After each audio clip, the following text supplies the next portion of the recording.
Ukończenie gry zajęło mi 11 godzin i 22 minuty, przy czym dla pełniejszego zrozumienia powinno się grę ukończyć co najmniej 2 razy. Rok 2002, grudzień, za oknem już ciemno, śniegu nasypało konkretnie, wszystko skąpane w żółtawym świetle osiedlowych lamp, wszystko zdawało się ciche i w pewien sposób spokojne. Zamknięty w swojej norze na 4. piętrze odpalałem Silent Hill 2 na moim pececie. Było to moje pierwsze zetknięcie z serią. Trochę nie wiedziałem, czego się spodziewać. Residenta? Czy to coś innego? Początkowa scena z monologiem Jamesa gdzieś na obrzeżach miasteczka Silent Hill idealnie współgrała z widokiem za oknem. Spokojna muzyczka i klimat ogólnego przygnębienia zdawał się udzielać również mnie. Ruszyłem w zamglone Silent Hill, aby rozwiązać zagadkę zmarłej żony. To moje pierwsze wspomnienie o Silent Hill 2. Od tamtego czasu ograłem każdą część serii. No dobra, poza Book of Memories, ale jakoś nie mogę się przełamać. Silent Hill próbował różnego podejścia. Rebootu zrobionego przez Climax, który był również w porządku. Był też celowniczek Silent Hill, który, no cóż, był celowniczkiem, ale też posiadał klimat mglistego amerykańskiego miasteczka. W końcu po latach Polacy zremakeowali Silent Hill 2 i to też było bardzo dobre. Ale zapowiedziano coś jeszcze, coś czego jeszcze nie było. Wyglądało fajnie, ale czy to wciąż Silent Hill? Cześć, ja nazywam się Krzysztof Energik-Micielski, a to recenzja gry Silent Hill F w wersji na PlayStation 5 Pro. Zapraszam. Silent Hill F podzielił graczy na tych, co twierdzą, że gra nie ma zupełnie nic wspólnego z serią Silent Hill i na tych, co uważają, że to nowy rozdział serii i niezwykle udany. Prawda jak zwykle leży gdzieś po środku. Silent Hill F ma bardzo kiepskie elementy i takie, które ocierają się o genialność, ale jasno na początku recenzji postawię sprawę. To dobry japoński horror, ale bardzo kiepski Silent Hill. Grając miałem wrażenie, że studio odpowiedzialne za grę na początku stworzyło po prostu ciekawy japoński horror. Ale ciekawy japoński horror nie sprzedałby się tak dobrze jak gra z ugruntowaną marką, więc doszło do czego doszło. To moje przypuszczenie, ale kilka elementów coraz bardziej mnie w tym przekonaniu utwierdzało. No ale po kolei.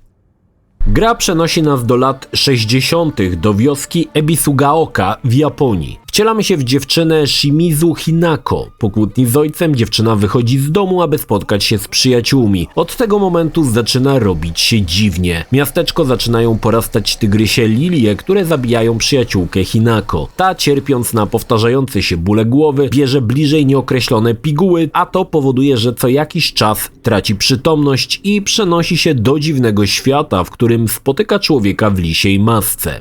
A potem jest już tylko dziwniej. Historia z początku ciekawi, intryguje, gra stawia coraz więcej pytań, dziwność to bardzo ważny element Silent Hill F. Gra opiera się w dużej mierze na japońskich wierzeniach, więc dla nas gra jest miejscami niezrozumiała. Przyznam się wam, że po ukończeniu gry zastanawiałem się, o co w niej chodziło. No dobra, powiem wam, doczytałem na internecie wyjaśnienie i przyznam, że grając nigdy bym nie postawił na rozwiązanie historii, jakie znalazłem w wyjaśnieniu. Jestem prosty chłop i Silent Hill F było dla mnie po prostu niezrozumiałe. Niemniej, kolejne wydarzenia, których będziemy świadkami, są intrygujące, ale aby zrozumieć grę, trzeba ją ukończyć kilka razy. To warunek. Pytanie tylko, czy będziecie mieli na to siłę? Ja niestety nie miałem. Od razu co rzuca się w oczy to to, że gra ma mocny vibe tytułów pokroju Fatal Frame czy Kuon. To zupełne odejście od klimatów miasteczka Silent Hill. Gra wciąż jest tytułem, w którym chodzimy, rozwiązujemy zagadki, do nich jeszcze wrócę i walczymy. Czym gra łączy się z serią Silent Hill? No, tytułem, na siłę powiedziałbym, że mgłą, choć to bardzo kiepski trop, no i kilkoma trackami wykonanymi przez Yamaokę. Aha! I jest zakończenie UFO, które wygląda jak dodane w ostatniej chwili, bo jest pokazane za pomocą mangi. To tyle. Próżno szukać nawiązania do miasteczka Silent Hill. Przyznam, że osobiście spodziewałem się jakiegoś połączenia, że może klątwa Silent Hill miała swój początek w Japonii? No nie. Nic z tych rzeczy. Zupełnie nic. W grze Hinako jest określona 4 ważnymi elementami. To energia, wytrzymałość, poczytalność i wytrzymałość broni. Na każdy z nich musimy mieć baczenie, bo są one dość istotne podczas rozgrywki. Elementem, który najbardziej drażni graczy, jest system walki. No jest on dość kontrowersyjny. Hinako to japońska dziewuszka, nie oczekujmy, że będzie machała pałą jak chłop. Widać, że zamachy cięższą bronią jak toporem wymagają od niej wysiłku, dlatego walka większym orężem jest mozolna i powolna. Hinako ma 2 ciosy, wolny i szybki. Każdy cios zmniejsza nam wytrzymałość. Tutaj sporo ludzi wspomina, że to bardzo souls-like'owe. Jeśli wytrzymałość zejdzie do zera, nie tylko nie wykonamy ciosu, ale nie będziemy mogli biegać czy zrobić uniku, a unik jest jedyną możliwością defensywną. Wygląda to pociesznie jak dziewuszka, która ledwo może utrzymać siekierę nad głową, niczym wytrawny wojownik robi kilkumetrowy unik w bok. Teraz, jeśli unik wykonamy perfekcyjnie, czas na chwilę zwolni. Wydawałoby się, że to idealny moment na soczystą kontrę, ale nie tutaj. Przeciwnik wykonuje zazwyczaj kilkuciosowe combo i nie przerwie animacji, bo wszedł nam unik, więc atakowanie po uniku naraża nas i tak na kolejne razy. Najbardziej kontrowersyjnym elementem jest wytrzymałość broni. Ta psuje się błyskawicznie. Im lepsza broń, tym szybciej się psuje. Co prawda możemy znaleźć narzędzia, które naprawią nam oręż, ale są one dość rzadko spotykane, a gra często wymusza na nas walkę. Owszem, tu i tam możemy jej uniknąć, ale pod koniec gry Silent Hill F zmienia się niemal w beat'em upa, bo trzeba walczyć z kolejnymi falami wrogów. Jeśli wyczerpiesz całą broń i nie masz narzędzi, jesteś, jak to się mówi, w totalnej dupie, bo gra nie przepuści cię dalej, dopóki nie pokonasz wrogów. Jest to dziwne zagranie dewelopera, bo walka miejscami jest wymagająca i niemożliwa do uniknięcia, ale z drugiej strony masz broń, która błyskawicznie się niszczy. Ale mamy jeszcze tryb skupienia. To ciekawy element mechaniki. Przeciwnicy tuż przed mocarnymi ciosami mają bardzo krótkie okienko, kiedy możemy wykonać kontratak. Zazwyczaj to mocny cios, który przeciwnika oszałamia. Okienko jest niezwykle krótkie, ale możemy użyć trybu skupienia, który wykorzystuje poczytalność. Wtedy okienko jest dłuższe i mamy możliwość wklikania się w kontratak. Czasem ta mechanika będzie wręcz niezbędna do przejścia gry i będzie jedynym sensownym sposobem, aby w ogóle niektóre walki przejść. Tak czy tak, niestety, ale system walki to najsłabszy element Silent Hill F. Bardzo ciekawy jest design przeciwników. Niestety z ich różnorodnością jest już bardzo kiepsko. Podstawowe połamane Lafiryndo manekiny są świetne. Miałem skojarzenia z klipem Kena Ishii do utworu Extra. Polecam obejrzeć. Niestety pod koniec gry twórcy zamiast iść w różnorodność idą w ilość powtarzalnych przeciwników i zaczyna to poważnie irytować, bo niemal czujesz, że ma to tylko jeden cel: wydłużyć czas rozgrywki. Każdy kolejny pojedynek zwiększa pokłady frustracji, bo walka nic nie wnosi, a jedynie uszczupla zasoby, niszczy broń i nie ma żadnego sensu, szczególnie jak nie można jej uniknąć. Gdyby chociaż dawali za nią, nie wiem, expa, byłby w tym jakiś cel, a tak to jedynie powtarzalne, nudne drewno. Ale Silent Hill F to nie tylko walka, to też zagadki. I tutaj chylę czoła. Dawno w grach mainstreamowych nie widziałem tak trudnych zagadek. Gra pozwala ustawić na początku poziom trudności zagadek i walki. Grałem na tych najwyższych dostępnych od razu poziomach i zagadki są naprawdę srogie. I tutaj pojawił się pierwszy przebłysk tego, że gra nie była szykowana jako Silent Hill. Wiele z zagadek jest bardzo dziwnie tłumaczonych. Gimnastyka, jakiej podjęli się tłumacze, wzbudza podziw, ale widać, że wiele z nich było wręcz niemożliwe do przeniesienia poza Japonię. Dlatego dostajemy dziwne kwiatki, typu w jednym momencie wskazówka mówi, że litera U wygląda trochę jak 6. Naprawdę, ja wyglądam trochę jak Brad Pitt. Trudność zagadek polega na tym, że mamy jedynie jako wskazówkę koślawe tłumaczenie albo wierszyk. I tutaj można się zaciąć. Szczególnie na pudełku w szkole, jak i pod koniec na zagadkę z medalionami i lisami. Potrafi być ciężko, ale to akurat niesamowicie doceniłem. Fajnie było trochę zaprząc do gry szare komórki. Tutaj Silent Hill F błyszczy. Od wielu lat nie miałem sytuacji, że wyłączałem konsolę, zaczynałem robić coś innego, ale w głowie wciąż szukałem rozwiązania problemu. Myślę, że ostatni raz takie uczucie pojawiło się gdzieś w latach 90. Dlatego szanuję w opór zagadki i szkoda, że nie było ich więcej kosztem drewnianej, nudnej i powtarzalnej walki.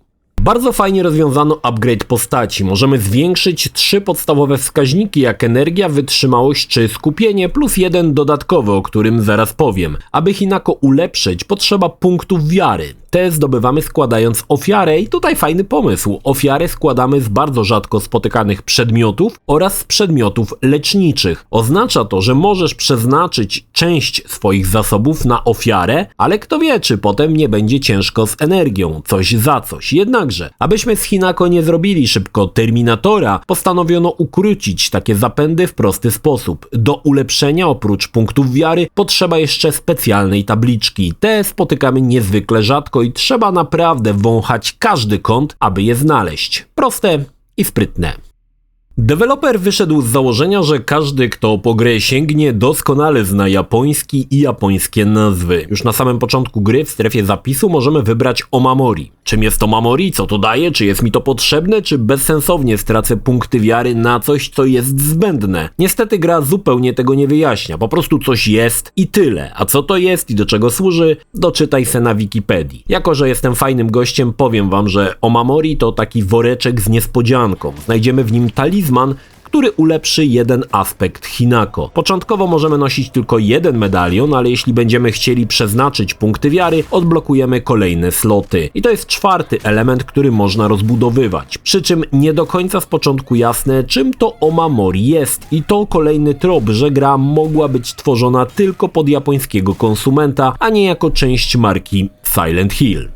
Często przewija się argument w komentarzach, że gra jest trudna. W mojej opinii nie jest trudna, jeśli ogarnie się oczywiście drewniany system walki. Dla przykładu nie jestem wielkim wymiataczem w Souls-like'i, ale najtrudniejszych bossów przeszedłem za pierwszym razem bez śmierci. Są nawet za to trofea, także to kwestia subiektywna. Jeśli nie lubisz walczyć, można zmniejszyć poziom trudności, ale nie znaczy to, że będzie jej mniej. Będziesz miał trochę większe szanse przeżycia.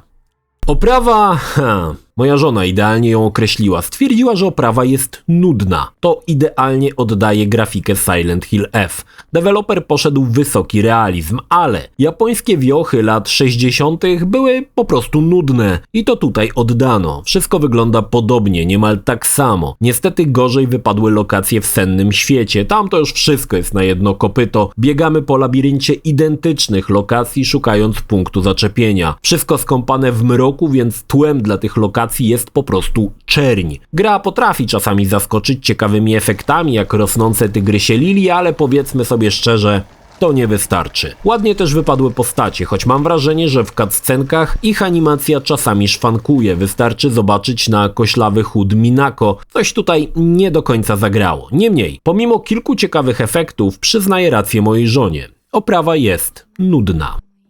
Całe szczęście gra ma polskie tłumaczenie kinowe. W grach, które mają dość skomplikowaną fabułę, są pełne dwuznaczności, polski język dobrze robi, ale nie na tyle, abym do końca wszystko zrozumiał, ale przynajmniej trochę, i mam na myśli naprawdę trochę, ułatwiają zagadki. Silent Hill F to dziwna gra, bardzo japońska, zanurzona po sufit w japońskich wierzeniach, rytuałach i symbolach. Elementów wspólnych z miasteczkiem Silent Hill nie ma. Jeśli ktoś je gdzieś znajdzie, to pewnie są one tak ukryte lub tak naciągane, że nie warte wspominania. To wciąż bardzo dobry japoński horror, z ciekawymi zagadkami, ale idiotycznie nieporadną walką. Jeśli mam rację i gra powstawała jako zupełnie odrębny tytuł, nie ma szans, aby taka gra się sprzedała gdziekolwiek poza Japonią, ale jeśli dorzucimy do tego tytuł Silent Hill, to nagle wszyscy zastrzygą uszami. Niezależnie jak to się stało, czy to sprytne podejście Konami, czy gra była od początku planowana jako część marki, nie zmienia to faktu, że jeśli jesteś hardkorowym fanem Silent Hill, to gra jest czymś zupełnie różnym niż to, do czego byłeś przyzwyczajony. Dla jednych to wada, dla innych zaleta. Na pewno gra trafi do fanów horrorów, na przykład fanów Fatal Frame. Ciężko mi powiedzieć, czy polecam. Nie ma na to jednoznacznej odpowiedzi, bo jest tutaj za dużo zmiennych, które trzeba wziąć pod uwagę. Ja bawiłem się a to stawia tytuł gdzieś po środku, więc zakończę to klamrą z początku. Dobry japoński horror, ale bardzo kiepski Silent Hill. I to musi wam wystarczyć.